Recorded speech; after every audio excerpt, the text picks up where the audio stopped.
Bukod kay Enchong, naging usap-usapan ngayon sa ilang mga social media platforms ang balitang isa rin ng kapamilya aktor na si Jake Ejercito sa mga nagbabalak na ligawan ng actress TV host na si Kim Chiu. Hindi naman lingid sa kaalaman ng lahat na ilang beses na rin nagkasama sa iisang proyekto, sina Jake at Kim Chiu, kaya naman hindi nakakagulat kung may pagtingin na ito kay Kim Chiu noon pa man.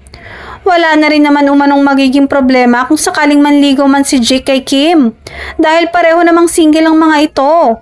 Ang tanging tanong na lamang ngayon ay kung handa na bang magmahal muli ang Chinita Princess matapos ang failed relationship nila ni Sian Lim na naging nobyo niya sa loob ng mahabang panahon. Samantala, marami naman ang naghinala na bagamat hindi sinasara ni Kim Chiu ang kanyang puso na magmahal muli, makikita naman umano na hanggang ngayon ay nasasaktan pa rin ito sa nangyaring paghihiwalay nila ni Sian Lim. Hindi man umano ito sabihin ni Kim Chiu, mahahalata naman umano ito sa mga mata ng aktres na puno pa rin ng lungkot hanggang ngayon.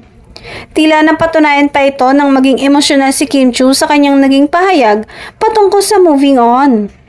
Hanggang ngayon ay hindi pa rin malilimutan ni Kim Chiu ang nangyari sa kanila ni Sian Lim. Matatandaan na marami ang nagulat nang aminin ni Kim Chiu at Sian ang kanilang hiwalayan.